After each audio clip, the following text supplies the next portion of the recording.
for joining us, and thanks to Dr. Miller for inviting us to present tonight. This is a few members of the Blair Academy Speech and Debate team. And just so you know, our debate season runs November through March. So the women debating tonight, we're not even in season yet, have used really every bit of their free time, which we all know is not very much, at Blair preparing. And we seniors had early decision applications due today, as many of you I think are aware. And sadly, you may not know this, we lost our comrade, our fallen comrade, and our teammate Daisy Kahn to a concussion. And so normally she would have been arguing the Kahn side with Emily. But so we had to do a lot of reorganization last night in a very short period of time. And so Emily will be arguing the entirety of the Kahn side, which is really a significant task. And so I just want to recognize these women for their time commitment here tonight. And to let you know that typically there would be 4 people up here, but we have 3 tonight. Introduced in 2002, Public Forum Debate focuses on a topic of national importance. 2 teams of 2 typically compete, arguing for the pro or con side of a resolution. And usually what side they're arguing is decided by a coin toss right immediately prior to the start of the rounds. Accordingly, teams must prepare both sides of an argument always, because they'll go to a debate not knowing what side they're going to argue. Ostensibly, we have already completed this coin toss, and tonight Alicia and Irene will be arguing the pro side, and Emily will be arguing the con side. The most important and appealing aspect of a public forum debate is that it's meant to be judged and understood by laymen, which is all of us. And when I say that, I mean people who are not particularly schooled in the topic that's being debated. So the idea is that anybody at any time could sit in on this debate and become informed and have a decision, right, based on what they hear tonight. And so in this way, public forum debate is an amalgamation of statistics, rhetoric, and anecdote. And in that way, it differs from most other forms of debate. Public forum debate is 33 minutes long. It's comprised of 2 4-minute speeches constructing the pro and con, followed by a 3-minute crossfire between the first 2 speakers. Following that are 2 rebuttal speeches made by the second speaker on each team, and those are also each 4 minutes long. Again, these are followed by a 3-minute crossfire between the second 2 speakers. The first 2 speakers then give a 2-minute summary speech each, which is followed by a 3-minute grand crossfire, which includes all 4 of the speakers. And then finally, the second speaker on each team delivers a 2-minute final focus speech. All of this will become clear to you in just a moment. So without any further ado, let's begin. There'll be time for questions about debate at the conclusion of the rounds. I'm going to just kind of quickly take a straw poll before the start of the debate. Who would think the resolution, of course, is immigration reform should include a path to citizenship for undocumented immigrants currently living in the United States. So before the debate begins, just by a show of hands, I'm not going to count. I'll just get like a sense. Who would be siding on the pro side of this debate right now, and who would be siding on the con side? So right now the favor is definitely with the pro side. So listen very closely and we'll see if Emily here is able to change your mind. And we'll begin.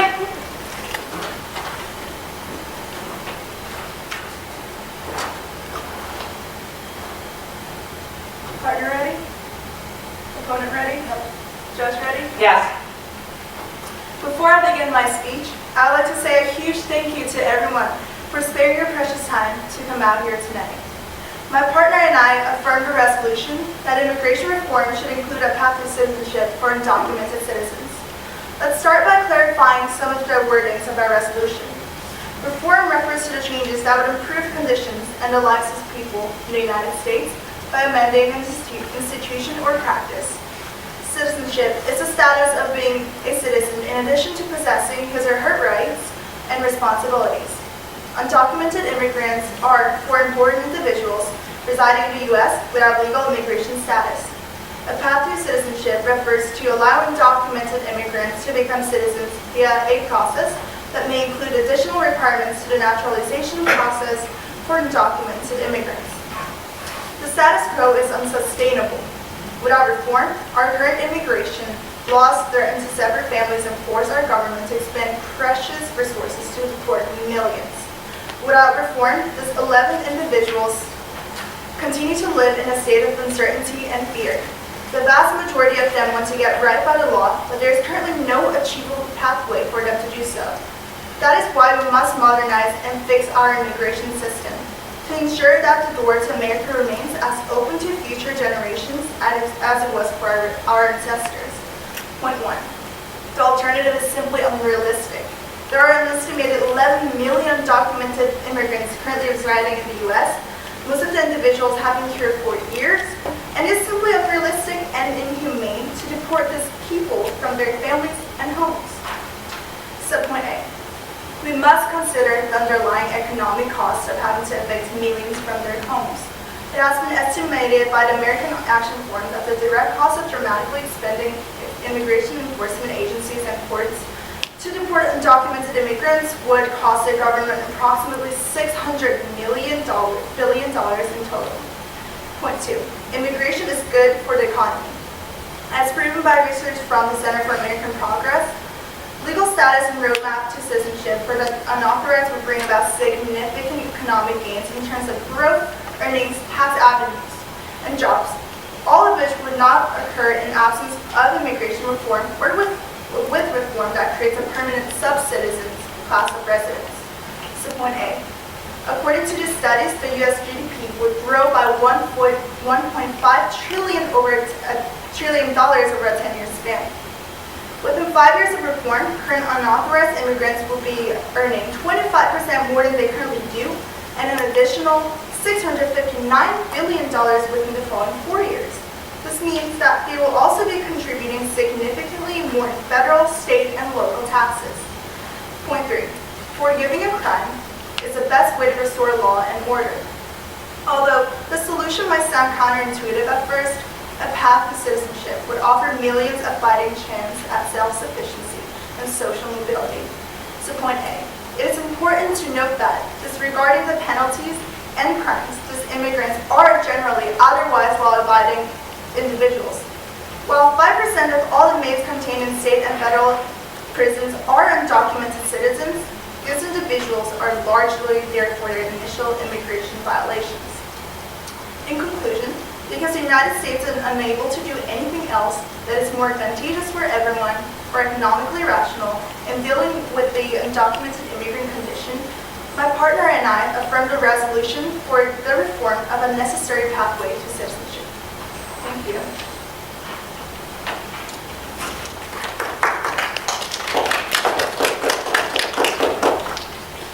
Opponents ready? Judge ready? Yeah. Immigration, more specifically, illegal immigration, is currently a hotly debated topic with more than 11 million undocumented immigrants currently living in the United States. One of the topics that are frequently brought up is the path to citizenship for these undocumented immigrants. I negate the resolution which states, resolved, immigration reform should include a path to citizenship for undocumented immigrants currently living in the United States. Now, I would like to define a few terms to elucidate the resolution and to clearly present my arguments. First, Oxford Dictionary defines reform as changing to a better state. Therefore, in order to reform U.S. policies, we must change to benefit the U.S.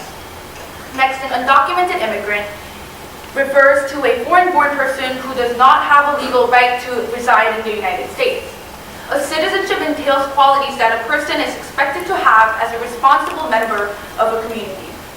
Lastly, path to citizenship is a process whereby currently undocumented immigrants have a clearly defined and not too difficult process to obtain citizenship.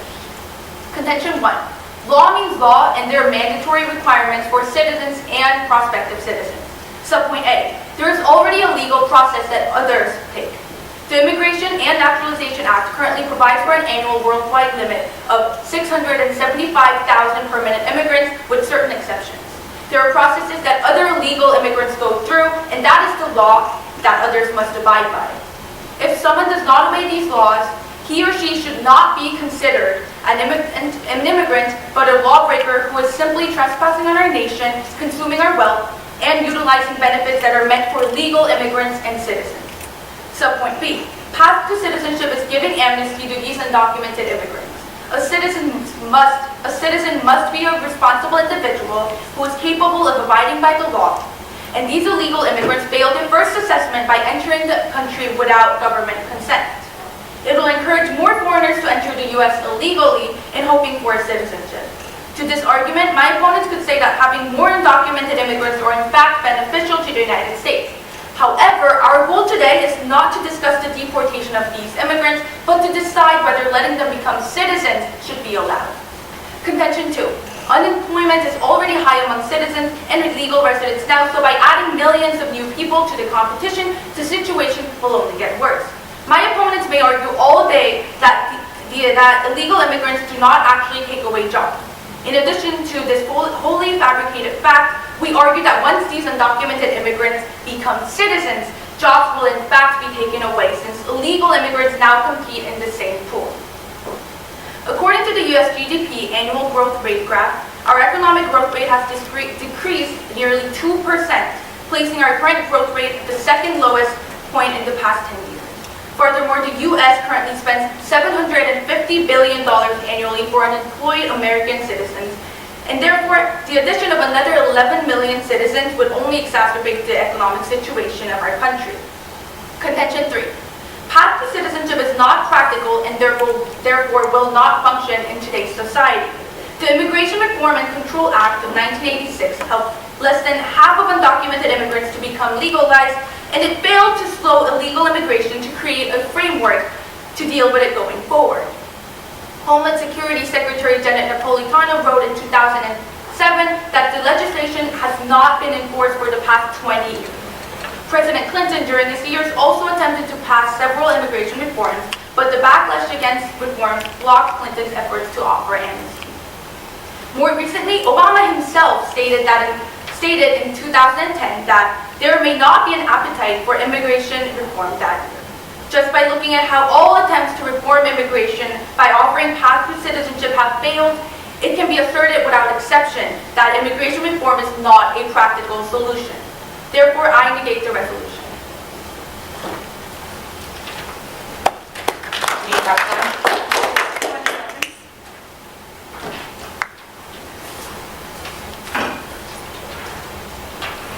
The teams get 2 minutes of prep, 2 minutes total each team of prep time over the course. That can be used at any time over the course of the debate.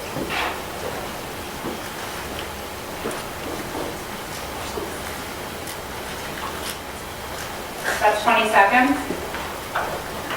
Con spoke last, so throw this the first question.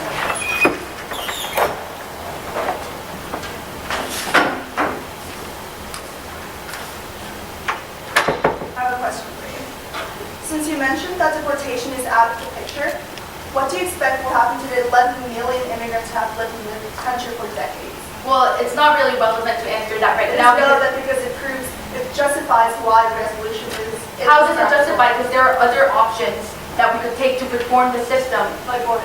For example, the reason illegal immigrants come to the United States is because they can get illegal jobs. And if we stop the employers from hiring those people, then we can definitely discourage them from coming. Oh, so you're thinking that if the government tells employers to just fire them, you think they'll listen to the government? That's why we need to reform the system and have them listen to us instead of just making all of them citizens. Yeah, and so also, you're saying you're going to deport all of them, 11 million immigrants, and that will cost $600 billion. Where's that money coming from? I mean, deportation immediately, deporting 11 million immigrants right now may be impossible due to the cost, but isn't that the legal consequence of crossing the border illegally? And also, deportation, I'm not saying that deportation is the only option. As I said before, there are other ways to discourage them from coming in or encouraging them to go back to their countries. I have a question for you. How do we call these illegal immigrants law-abiding citizens, law-abiding immigrants if they cross the border illegally in the first place? Don't put words in my mouth that we didn't say. I clearly have said there we did not say they're law-abiding, we have said they're otherwise law-abiding, which means they've only violated the initial step of crossing the border, and they will pay penalties. Yeah, but let's say my friend broke into someone else's house and said, actually, other than this, I have never committed a crime, so I'm a good person, you should just forget that. That's not true. So you're just comparing the thieves and the bad people to immigrants, because clearly the immigrants have not done anything harmful to the states, and I don't see your point. Well, no, because I'm just trying to explain that you cannot call them otherwise law-abiding citizens and try to avoid the fact that they have crossed the border illegally. Do you have a question? Yes, now I have a question for you. Well, when there hasn't been a reform for more than 25 years, how would you prove that the reform is impractical? Well, there hasn't been outdated and it's ineffective. There hasn't been a reform for 25 years because it never got passed in the Senate or the House of Representatives or the Congress. And it's because they're outdated and relevant to the revolutionary. That's time.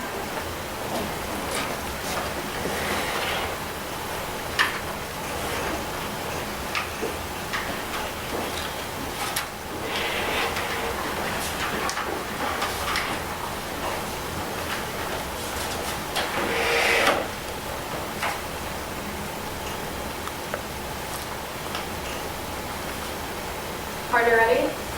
Opponent ready? Judge ready? Yes. I'd like to begin this speech by first refuting my opponent's previous contentions and, if time permits, to further reinforce the pro side of the argument. My opponent first mentions that there's already a legal process in place for registering as a documented immigrant, and that a path to citizenship inherently means that we are granting amnesty to undocumented immigrants. Let's first rectify a few of the erroneous claims made in this argument. The system is currently broken and ineffective in handling the plights of these groups of people, which is why my partner and I call for necessary reform to this unsuccessful system. I'll partially concede to my opponent's point that, yes, we do already have a system in place for immigrants to obtain a green card. However, this dysfunctional system has not been updated since the year of 1990. Do the math, America hasn't updated its immigration reform in over 25 years. It should also be noted that under current law, if you're in the U.S. illegally and want to become a citizen, you must leave the U.S. for 10 years and then possibly be allowed to apply for a green card in the future.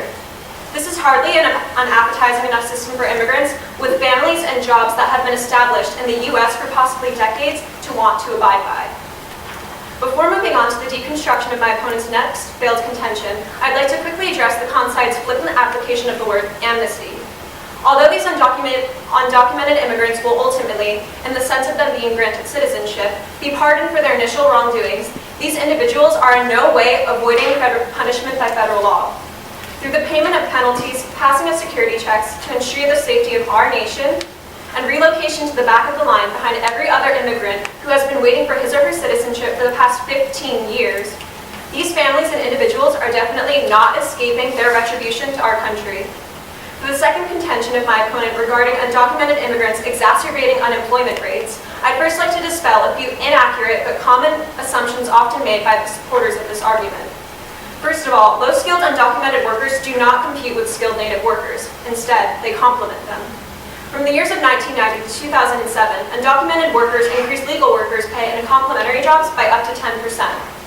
It is proven that in states with more undocumented immigrants, skilled workers make more money and work more hours due to specialization. The economy's productivity increases. Furthermore, the idea that low-skilled Americans will have to compete with low-skilled immigrants is not accurate.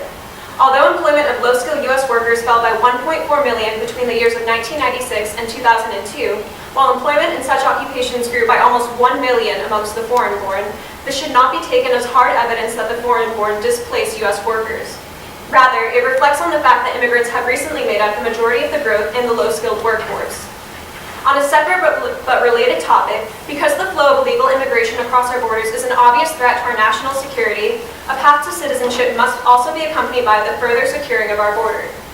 Additionally, as stated by the Center for American Progress, researchers found that if undocumented immigrants were to be granted citizenship, they would help to create an additional 200,000 jobs per year and add $184 billion in tax revenue.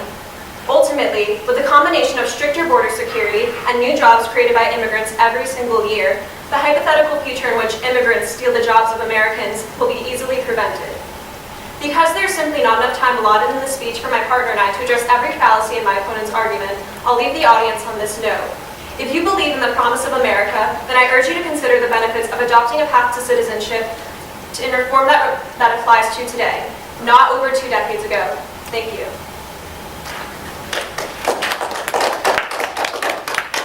Can you pass that? Oh, sorry, sorry, my bad. Opponents ready? Judge ready? In reiteration of my earlier sentiments, I would just like to briefly reestablish a few of our main points before I review my opponent's arguments as well. I have previously argued that law must be abided by citizens and prospective citizens of the United States. The U.S. Law Code clearly states that improper entry by alien is a punishable violation of the law. There is law for a reason, and it serves to regulate the actions of the U.S. members, and these illegal immigrants, even before becoming legal U.S. citizens, violate a constitutionally written law. Second, I demonstrated how adding 11 million citizens to the United States will jeopardize the employment chances of those Americans who already reside in the United States but do not have jobs. Over half of the undocumented immigrants aged 25 to 64 have less than a high school education, which means that Americans without high-level education might lose jobs to the incoming immigrants. Third, we argue that a path to citizenship just won't work. In addition to the Immigration Reform Act of 1986, President Obama has attempted to create a path to citizenship for illegal immigrants for all his presidency. I say attempted because all his efforts have failed. There is a major resistance in Congress, and experts have stated that in 2015 that it will be impossible to bring immigration legislation to Obama. Plus, Obama's DREAM Act from 2010, which aimed to give citizenship to the immigrants who came here as illegal immigrants who came here as children, this never became a reality since the Senate did not pass the bill. Now let's move on to my opponent's points. They believe that the U.S. should pardon or forgive immigration crime, which will weaken the United States' authority to enforce laws and give the power to the illegal immigrants. For instance, as stated before, granting citizenship to undocumented citizens in the Immigration Act of 1986 only brought more illegal immigrants. Imagine forgiving someone who has stolen a valuable item and letting him keep it. Others will naturally want to do the same. It'll encourage more foreigners to enter the U.S. illegally and hoping for a citizenship, only making the problem grow.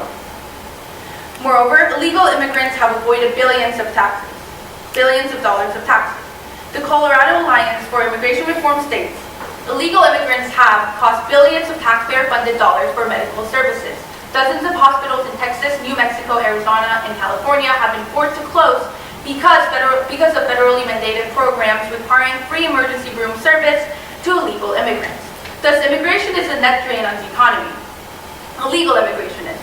We understand that it is not intentional because these immigrants are good people and they have good intentions, but Americans are being affected in the process. Corporate interests reap the benefits of cheap labor while taxpayers pay the infrastructural costs. What we should be doing instead of granting amnesty is to make sure that there are no employers exploiting cheap labor from these innocent but illegal immigrants. Our opponent then spends a whole section on deportation of these immigrants and believe that the only resort other than a path to citizenship is deportation. Although I agree with my opponents that the system of legal process must be updated, deportation is not our only option. And our goal today is not to discuss alternative solutions, but to decide whether letting them become citizens should be allowed. Again, let me make this one point clear. I'm not standing here to say that these illegal immigrants are a harm to the society. I know that there are good people with good, genuine intentions. And we need to find a way to deal with them, but the path to citizenship isn't one. Therefore, you must vote with the negative. Thank you.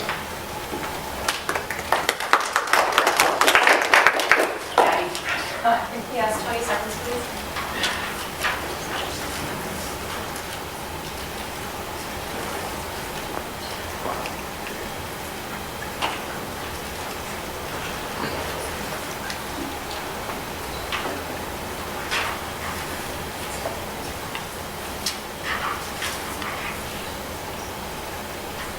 That's 20 seconds.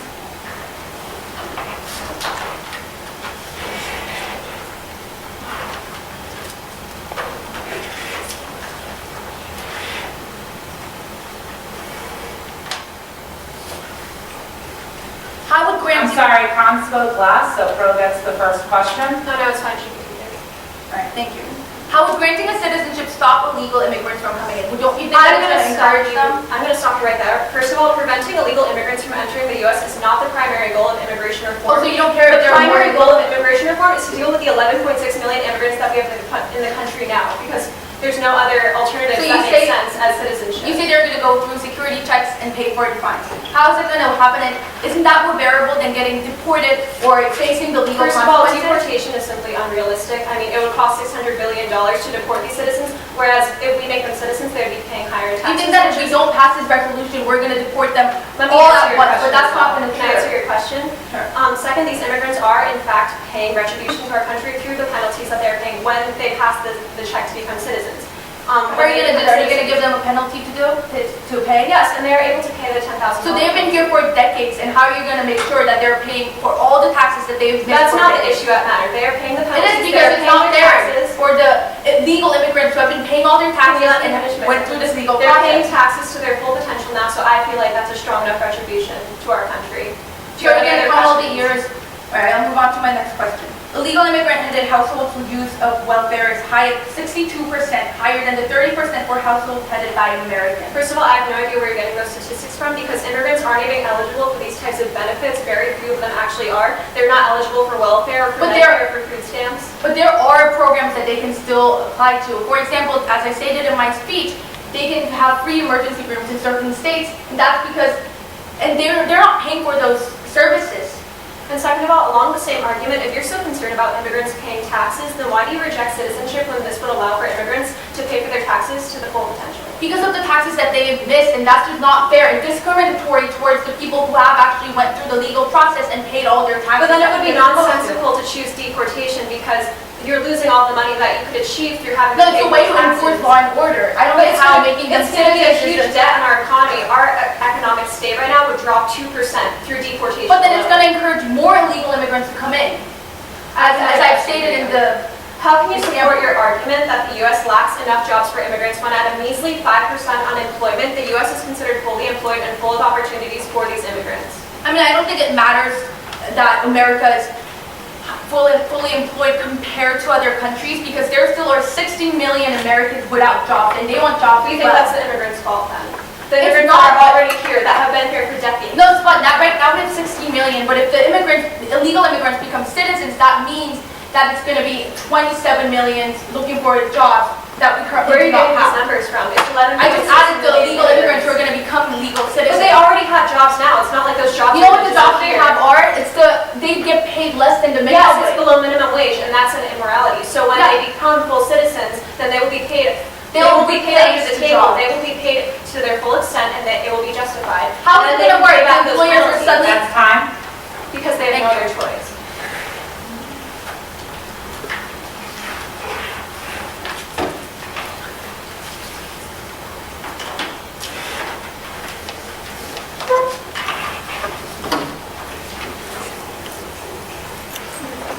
Yeah, sorry, that's good.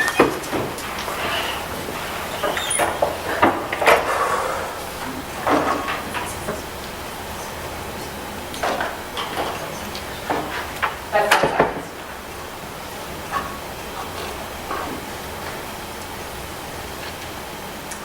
Partner ready? Just ready? Yes. I would like to restate the reasons why my partner and I have won this debate by establishing irrefutably that immigration reform should include a path to citizenship. Laws were modified over time to reflect the current social values according to the changing values of the society. Now, the biggest presumption that misguided supporters of the con side might conclude is that the pros support anyone to come to the U.S. as long as they're an American citizen of her. However, we believe that in addition to a strong reform in immigration, we must include updates in border enforcement that will strengthen national security. Mandatory background checks and having control over the immigrants who are crossing the border will indeed benefit the United States today. The concept would have you believe that there are facts supporting the statement that the U.S. GDP chart shows the declining growth over a decade or so. However, This only proves that the current immigration laws have not been beneficial to our society. When there are apparent resources backing up our side of the position, there should be absolutely no reason to state false accusations. Research from the Center for American Progress found that granting citizenship to the United States undocumented immigration population would add over $1.5 trillion to the U.S. GDP over the next decade. A better economy means an increase in job rate and vice versa. It may be true that the GDP has been dropping, so that's why we need to make changes and reforms.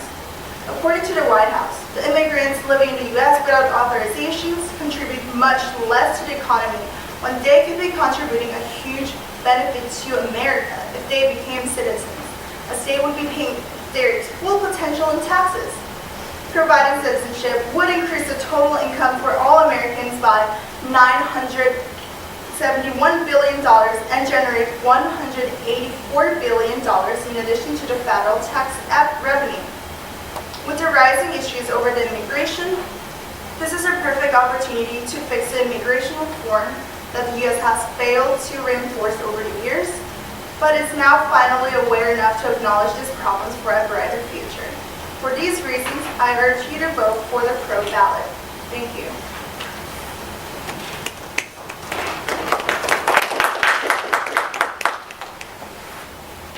Everyone ready?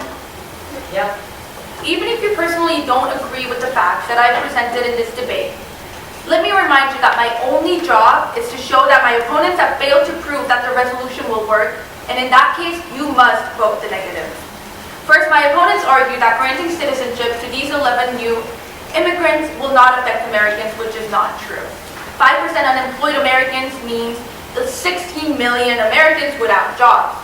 Right now, illegal immigrants may take jobs that Americans don't want because they're getting paid less than the minimum wage. But if they become citizens, the already unemployed Americans will have to compete with these newly added citizens. Therefore, unlike what my opponents argue, unemployed Americans do have to compete in the same pool if the resolution is passed. And since the affirmative fails to explain how granting a citizenship would benefit the job market, they lose the point. My opponents continually argue that these illegal immigrants will pay taxes, will pay fines, and go through security checks. However, according to the Center of Immigration Studies, few immigrants could actually pay the $10,000 fine to become legal citizens. Let's face the reality. It's not going to happen, and so my opponents lose the point. Finally, as I argue over and over, this specific reform will not get passed. It has never been passed in the past 25 years, despite the numerous attempts. In 2013, a group of senators came up with a bill including several penalties for illegal immigrants, including fines, background checks, and a waiting period, just as my opponent has just argued. Well, guess what? This bill never became law. And even when it did pass in 1986, more than half of illegal immigrants didn't even bother to become legal citizens, and more illegal immigrants ended up coming in. So it failed. Therefore, since I proved that the resolution will not work, my opponents failed to win the argument. My opponents may argue all day long that immigration is good, but this doesn't get us anywhere. Yes, the con side also believes that immigration is good. It's good, but today's debate is not about that. The affirmative failed to explain how granting citizenship to these illegal immigrants would benefit the United States. And so, again, I urge you to vote the negative. Thank you.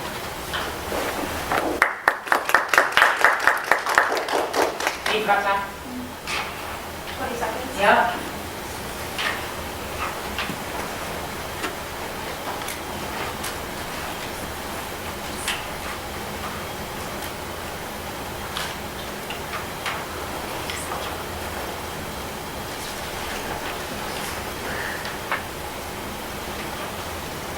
That's 20 seconds. Council class, pro is the first question. I have a question for you. How does validating 11 million immigrants as new citizens, in your words, jeopardize the employment chances of jobless Americans when the majority of these immigrants are already employed? I mean, as unfortunate as it is, the reason that these illegal immigrants have jobs is because they're getting paid less than the minimum wage. So they're getting hired illegally. Well, first of all, your argument is not relevant, and second, with no workers left to workers left to pay more than the minimum wage, the employers will have to pay you. No, it's actually, the employers are actually going to look for other illegal immigrants who could do the work and not take away the same amount of money that they would I mean, pay for illegal immigrants. our border control is only getting better and each and every year. Do you know why the border control is getting better? Because Obama has been deporting all these immigrants. No, they count the deportations of turning away from the border. They consider those deportations. He has actually But caught in people and this deported debate, them they're not too. considering those deportations. Well, Do you have a good question question. for us? I do have a question. It does not matter if illegal immigrants pay taxes through indirect ways, as you guys say, because you say that illegal immigrants still pay taxes through by buying products and through other indirect ways, but legal immigrants do that plus pay for the taxes required by the government. So do you have a illegal question immigrants for us? pay? Yes, I was just about to say it. Do illegal immigrants pay enough taxes compared to other immigrants who? No, that's why they need to become citizens, so they can get more higher income and they can pay more taxes. So you're saying that they're all going to be able to pay the $10,000? I mean, unless they're citizens, fine? they can't pay taxes to their full potential, so I don't see the point in this question. Well, yes, because they came in illegally and they avoided taxes for so long. Okay, so when they become citizens and they can fully pay their Also, taxes. we should and accept pay all their illegal education. immigrants and make them pay No, that's taxes what I'm on saying. taxes. This debate is specifically discussing the 11.6 million immigrants in our country currently. That's what we're discussing. Well, why do you think we have law to enforce these laws and make sure that no illegal immigrants are coming in anymore? I think we're beating a dead horse right now. Let me ask you another question. Let's say that your contradictory decision to deport millions of families comes true. That is What not my are we dream. I going never to said do? that. What are we going to do about the millions of children who are citizens that are left behind due to the abundance of mixed status families? Well, first of all, deportation is not my dream. I have said You've multiple stated times that there are other multiple times that you support may I please finish my deportation. sentence? Sure. There are other options that we could take. Reform doesn't necessarily mean a path to citizenship. But There are we're other ways to arguing. reform the immigration system. What we're And- arguing is that none of the alternatives work nearly as well as citizenship. Yes, it will. We can, as I've mentioned, I don't want to repeat myself, but with the employers, we can enforce laws that we already have and change So the you're basically reform supporting system. deportation. No, we're not. And even if I might sound like I am, that's the legal consequence, as I've stated before. And I'm Also, not how are you supporting expecting deportation. employers to fire and reject their workers that they've hired for years when you haven't even been... Because the it's American illegal and they're not government supposed to do it? The American government has been enforcing these laws for so long. How do you think, what is some way that you can actually force them to begin to do that to their workers? Reform the immigration system. That's without fine. giving them citizenship. Thank you.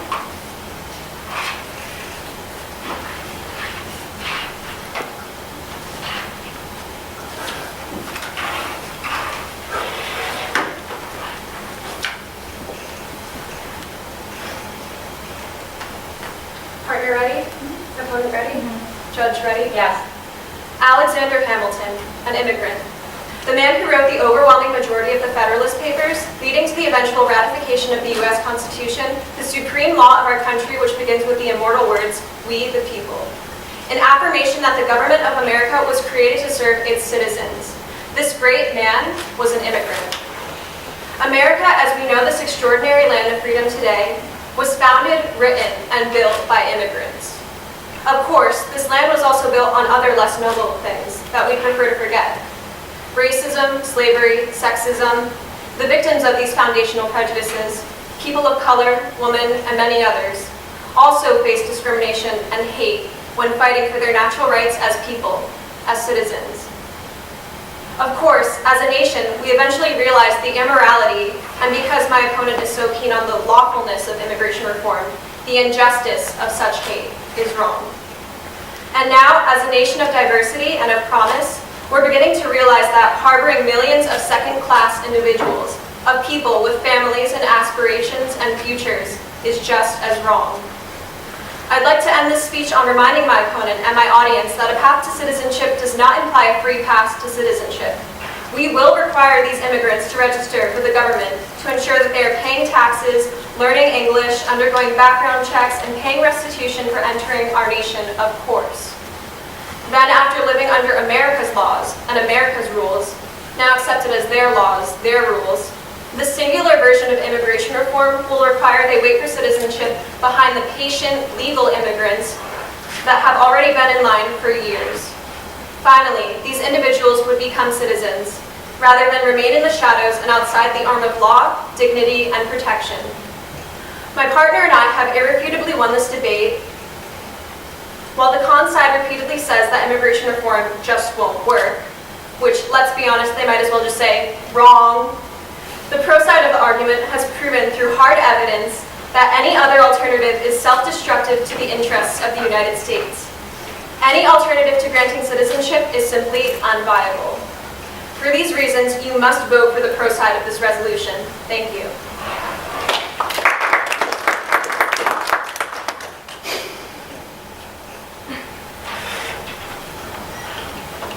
Ready? Before I end the debate tonight, I would like to thank everyone for coming and my opponents for their amazing performance. The resolution today discusses whether we should grant illegal immigrants a path to citizenship. With the current election cycle that is coming to its end, it is easy to assume that our side perhaps stands against immigrants and people from other countries. However, this is not the case. I do respect these immigrants who bring their own skills, stories, and cultures to the United States, but the goal of this debate is not to debate about how amazing these people are or how heartbreaking it is to evict these illegal immigrants from their houses. Now, yes, my opponents and I are actually in complete agreement that the current immigration system might be flawed. We should strengthen our borders and come up with better ways to make sure that there are no employees utilizing illegal immigrants and that there are no people who have to live in the fear of deportation. But the con side has won because what I am arguing tonight is a path to citizenship, not an appropriate solution for the 11+ illegal immigrants living in the United States. In this debate, I have successfully shown why a path to citizenship is discriminatory towards millions of people who have been deported and those who wait for their legal documents to enter the U.S. for decades, which shows that forgiving a crime is not a good enforcement of law. I also prioritize Americans, especially those unemployed and uneducated, because reforming the U.S. immigration system means benefiting the U.S. citizens. Lastly, by demonstrating how reforms, including passive citizenship, can never work, the con side has won the debate. And since the pro side only seems to be arguing that immigration is a beneficial thing to the U.S., which we agree, they lose the debate. Always remember that we are a nation of immigrants, but not illegal immigrants. We're a nation of law, but not lawbreakers. Finally, let's remember that our resolution specifically discusses a path to citizenship. Hamilton, yes, he was an immigrant, but so were all other people who came into the U.S. during that time period, and he was not an illegal immigrant at that time, not to mention that Hamilton is the one who built America that stands for law and order. For these reasons, you must vote for the con ballot. Thank you.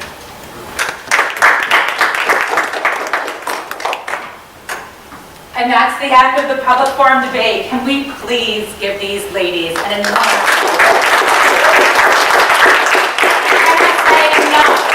how much time they put into this.